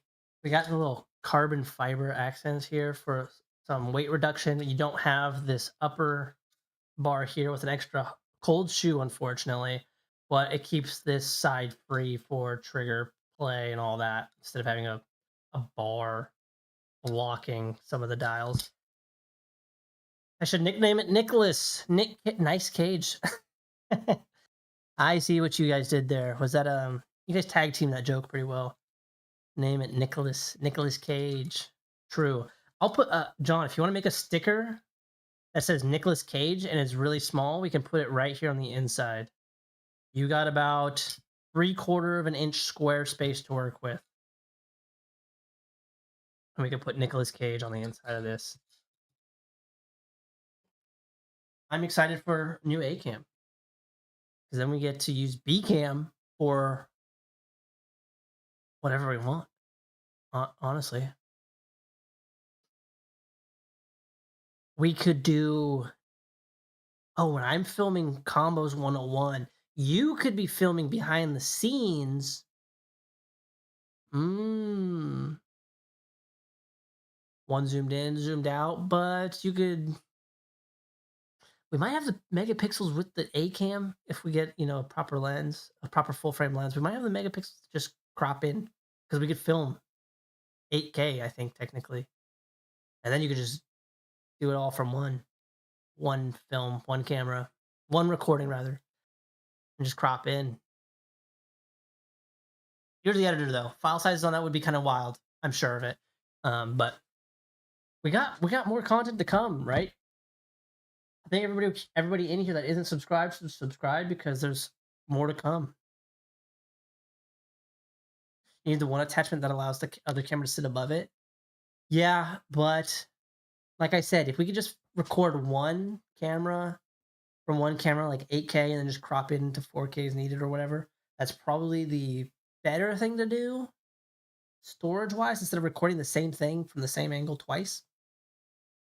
I don't think cropping in a little bit is going to be that much different unless we had 4 cameras and each of us had 2 cameras that were one cropped, one in. But again, if we film 4K or we want to crop down to 4K from the 8K recording or whatever, the super sampled 7K, whatever it is, it's gonna look fine. I don't think we need to crop in. Unless we each get our own camera, There's that. Regardless, why are we're talking Shotback about our channel now, so yes, what I'm saying is we do need 4 cameras, you're right. I got the first 2. You can get the second 2. But do we want to go through what's in my binder? No, tomorrow I'm going to film that, or I might film it after this. What's in my binder? Rather, what's not in my binder. I think tomorrow we might go through what's left. Yeah, what's left in my binder is gonna be the short tomorrow. If you're curious what my secret lair binder looks like, I did sell a lot recently. That's how we're affording cameras. That's how we're supporting this channel with magic. We're doing magic content. Support the, you know, the equipment and subscriptions required to run a YouTube channel, and then we're putting that back into content for magic. It's feeding each other, hopefully. Um, yeah, John and I've been excited. We're 5 subscribers away from four, 4 subscribers away. Okay, from 50 plus. Yeah, yeah, yeah. In 5, we'll be at 51 in about 2 months. 50, 20, about one a day, a little less than 1 subscriber a day. I think we're gonna break a barrier, and then it's gonna go to the moon. I think we got maybe 4 more months. We just got to do this for 3 times as long as we've already done it, and I think that'll be the barriers at 6 months. I think that's when the barrier will the dam will burst at that point. I think.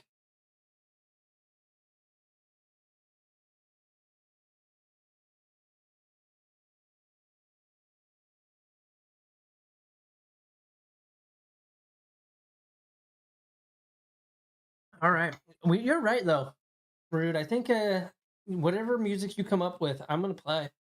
We should get some background music in here so that we could talk about magic content with some bangers in the background. Um, we need to also get some of you guys that I know personally on T-Pop X Pop Tarts. I think we gotta lock in the Pop Tarts branding. And no, we can't just be playing whatever music we want. We want to be able to monetize this content eventually. Um, Otherwise, I'd be playing whatever. If I wasn't putting this as a VOD after the fact for people to come back and rewatch, then I'd play whatever music. I could care less at that point because not monetizable at that point. The only monetization that would happen is ads that I force or you know, your guys' tips and things like that through chat. So yeah, we'll get there. We'll figure out some audio stuff. You're right. I do have his number. I just I like to be humble. Like Hannah said, humble. Like Kendrick Lamar said it best. Sit down, be humble. I don't need to call him up. No, Hannah, that's kind of the vibe. Is that Pop Tarts is like? Did he say what I think he said, or did he just say the very obvious thing? No, no, no, Hannah, stop. No, no need to enunciate. Pop Tarts, same thing. Yeah, yeah, it's enunciate, not enunciate. um, what else? Oh, you guys see my mood swings up there? Those are the open ones. We do have unopened ones still. Should I open one? Do we want to open a mood swings and see if I get a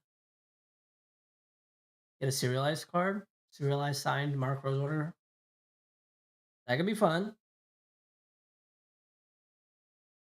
Chat, have you guys seen Mood Swings? Have you played it yet? John and I have.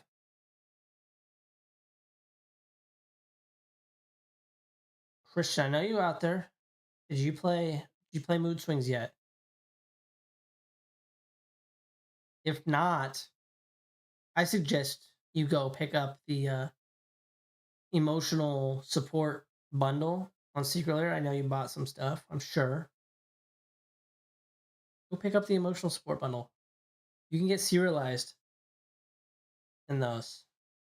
Signed foils serialized. They're really cool. I haven't opened one yet. I have 6 total, 3 of them open, 3 unopened. Yeah, Hannah, you can play. No, she didn't play with us. She watched us play when we were making our video, remember? But she never actually played with us. No! Did she not play? Now I'm confused. I thought you did. No, I'm thinking about it. I thought you. No, maybe you sat down to play and then you're like, this is too confusing. Like you like to do sometimes. Maybe I was thinking about a magic game. It was probably a magic game. And then you played it like the same weekend we filmed that video or something. Caden played it with me? Yeah, Caden did play it with me. You're right. My little brother did play with me. All right, well, we can teach you. It's a fun game. It's fun and easy to learn. You could go watch our video actually on it. Speaking of mood swings, if you have not played, go watch John and I's video. We did in how to play. We played a few rounds against each other. Pretty sure I won. But you can go watch the video and let me know who actually won. What else? What else happening in the world of Magic this week? There's been a lot of talk about um not associates, what's the word?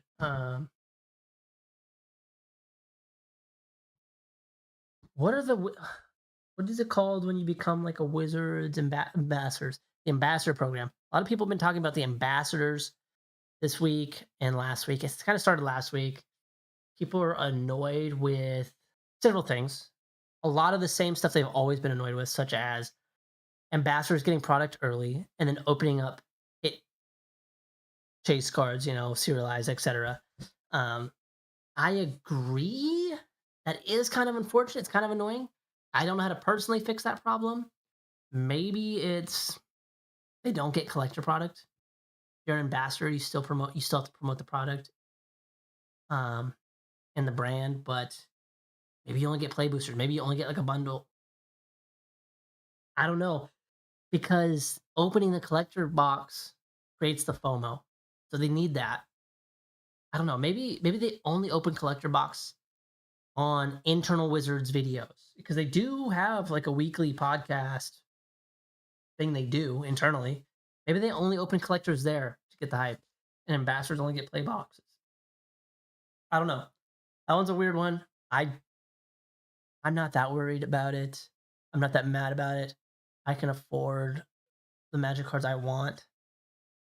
If you can't afford all the magic cards you want, maybe you just have to reframe how you think about magic and your relationship with it. Um, I've had to do that recently. I'm selling off a lot of stuff so I can, you know, support this channel and buy things that we would like. Yeah, in this economy, yeah, exactly. There's a lot of people that can't. That's why I said you maybe need to rethink your relationship with the game if you can't afford to play it at the level or dedication that you would like. I'm sure there's a lot of things. I mean, if I didn't have to work a day job, I wouldn't work a day job. I would just do this all day. But you got to make sacrifices here and there. And maybe you can't play bracket 5. Maybe you can't play 3 different formats every week. Maybe you can't play standard, legacy, and commander. Maybe you just can't support it. Maybe you got to make that decision and drop standard like everybody else did. Who knows?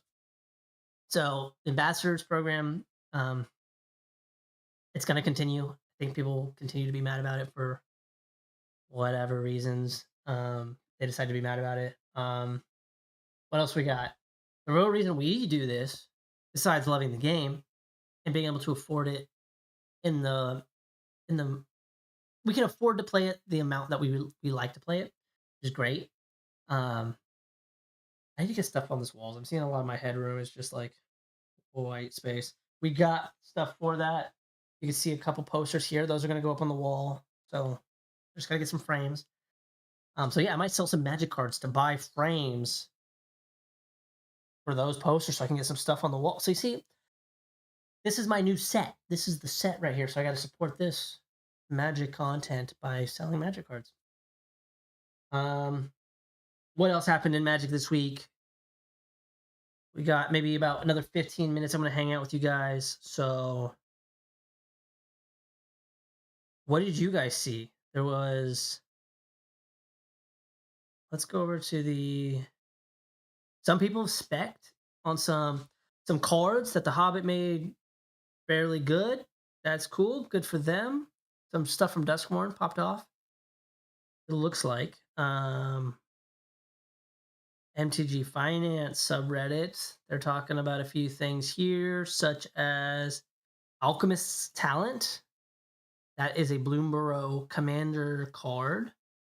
Was pretty interesting card. It's on low supply right now. Might be a buyout, but also if you don't need it, don't buy it. Is there a way to show your PC screen while live streaming next time you previews the next set and give your opinions? Yes, I can show my screen. However, that type of content, something John and I would probably film um, for like a greater review of the set, unless it was me talking. Like that video comes out, like he edits, our legitimate thoughts, like we did for the Hobbit. We did 2 breakdowns of the set, but we didn't talk about every card. So if I was to live stream after that video, I could talk about like the remainder of the set that wasn't, discussed in our video. Not a bad idea. That's something I could definitely do in the future. Right now, Hobbit's all out. There's not many spoilers coming out for Reality Fracture yet. Once those start and John and I start filming videos for Reality Fracture and putting out our thoughts on it, I can rehash weekly what was not in the video. Not a bad idea. Outside of that, I could show my screen also for Convoke, like sometime this week, where me and John, maybe this weekend, me and John, a couple of you friends in the chat here, we should get on Discord, get in a game of Convoke, some tabletop. You guys got to get a webcam. You got to get it looking like this. You got to get your tabletop looking like this, free and clear. I have my keyboard here. I just push it up and out of the way, and then I've got a free space here to play Magic. So if we can get a few of you guys set up, we'll play some Magic. That's one reason I would need to show my screen. Oh gosh.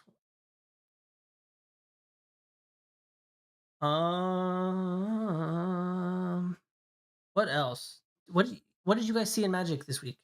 Let me know. I probably did see it, but I work a full-time job. I can't remember everything. Yes, like we were saying earlier, John and I consider doing like a beginner-friendly series of like explaining cards, breaking down cards, how they work. Um, Outside of the combo 101, like specific to like high level. Here's a creature card. These are the parts and pieces of a creature card. Here's everything it can do, when it can do it, when it can't do it. Here's a land card. This is how many you can play per turn. This is what it does. Some have abilities, some don't, so on and so forth.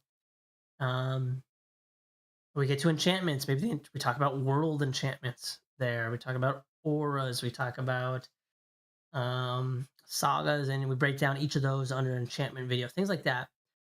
Is Werebear still my favorite card? Yes. Werebear is my favorite card. What's your favorite card?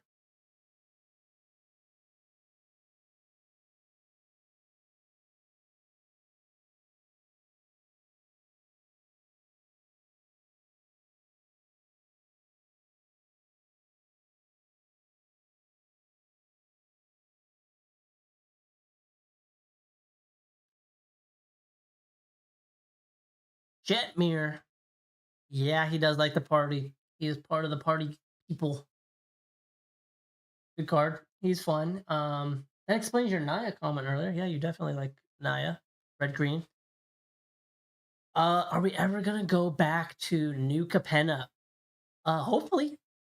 Although New Capenna, to a lot of players, it felt just like a Ravnica remix.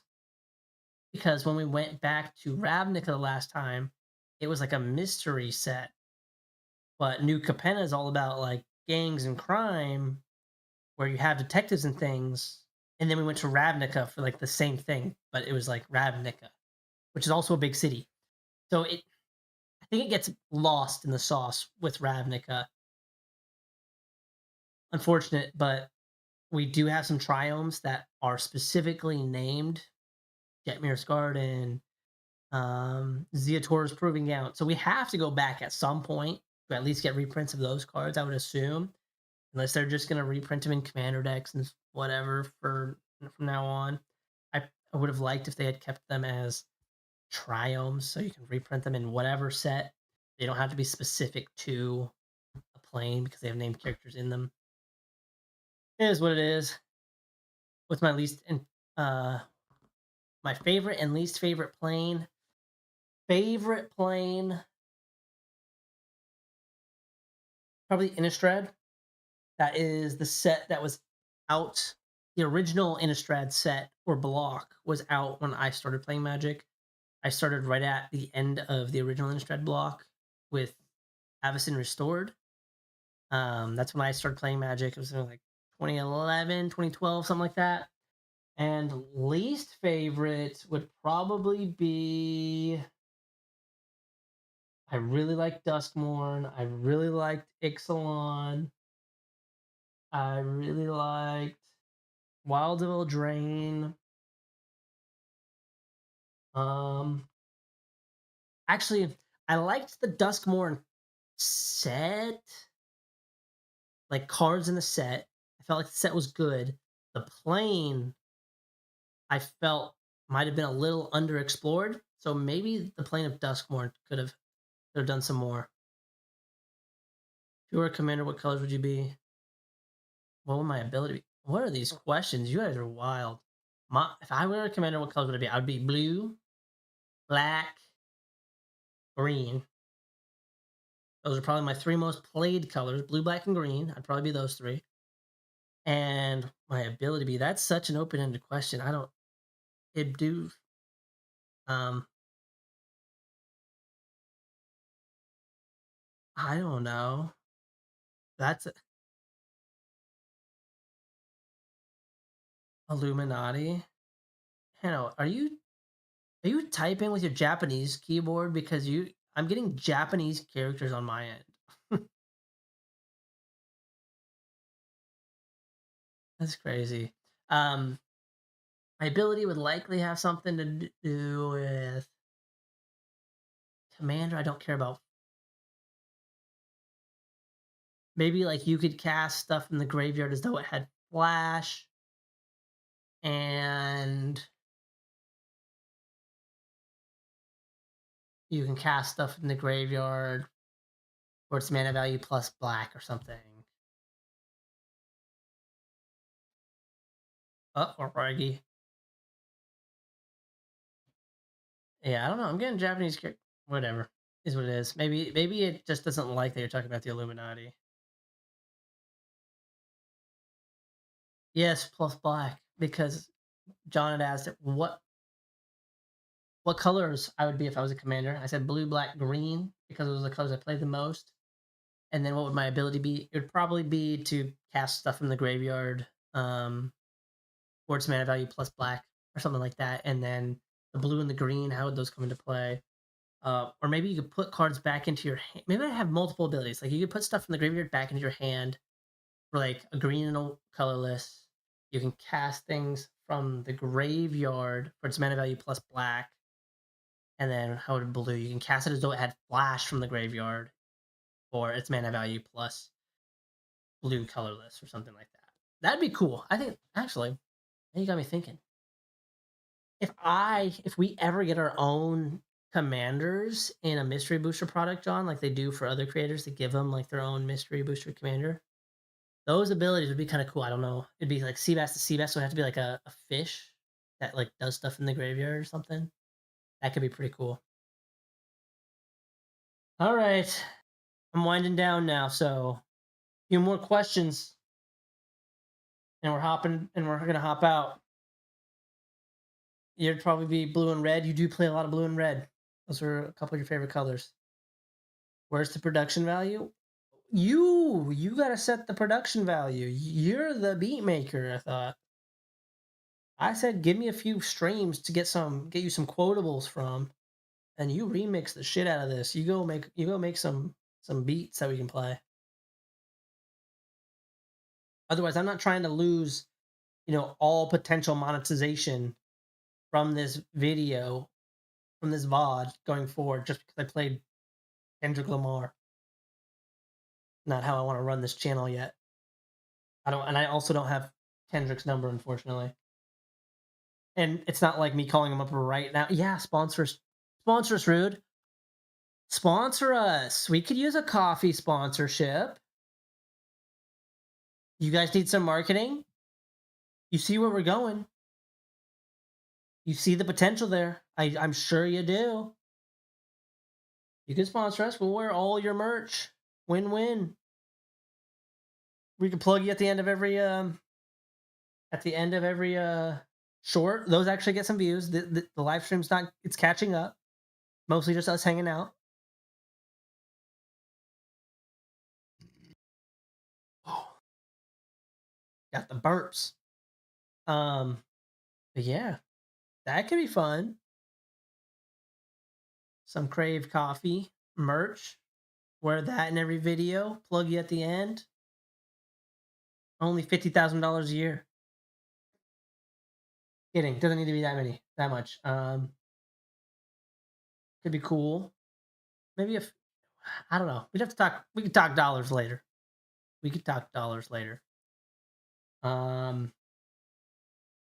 Any other questions about Magic before I head out?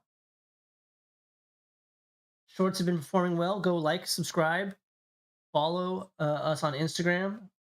Links are in our link tree in the bio. Yes, sponsored. You, Rude. You sponsor. Go to Linktree. Follow us on our Instagrams, both the TPOP one as well as our personals. If you want to see all the things we comment on and whatnot, I don't personally post yet. I might post some of my bird photography. I've been doing some hikes lately this summer and gotten some birds. We've been buying camera gear, and I have cameras now for when I hike. I can take pictures of birds. So maybe I'll post some bird photography there. But the YouTube content and the shorts are also posted to Instagram. If you don't like to follow everybody and watch all the content on YouTube, you can follow and watch on Instagram. Go watch the latest short. Tell us exactly why we do this. We tell you exactly why we do this. We do this for the love of the game, of course, not spite at all. I do it for the love of the game. John might do it for spite. I think is the real answer to that short, actually. That one got 800 views. That's above our average. Our average is about 720, it looks like. Again, some of our shorts are popping off. I've been enjoying seeing the numbers. I'm starting to see which ones are working. Yeah, John's. You see the face he made earlier in the chat when I was talking about live streaming tabletop games? He's like, I'm going to have to edit that. No, John. You just got to edit the long form stuff and the short form stuff. Live streams me. Gaming. If we were going to play some tabletop games, I'll set that up. We do need to talk about sponsors more, though.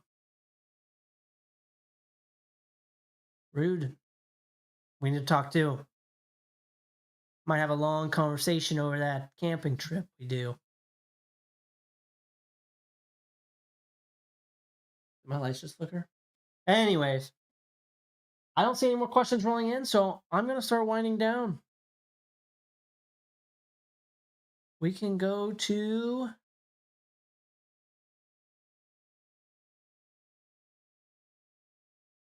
Thing works. But that's probably just a black screen. Yeah, no more questions. I'm out. Go follow here on Instagram. Like and subscribe. Like all the videos. Hit the bell. Yeah, the black screen knows how. Right. It was a YouTube break thing. It's like I need to figure it out. I was testing it out. Didn't work. I know it's broken now. Glad I used it at the end. Um, yeah, like, subscribe, comment. Please go interact with all of our content. It helps us, get into the algorithm. I'm predicting 6 months. Wizards will be begging for us to, be ambassadors. We got four more months to go, and we're gonna break through that easy. I'm predicting that now. You can hold it to me or hold me to it. And yeah, talk to you guys later. YouTube. Bye. I need to figure out how to end this stream now. Stop streaming. Where's that button? Ending.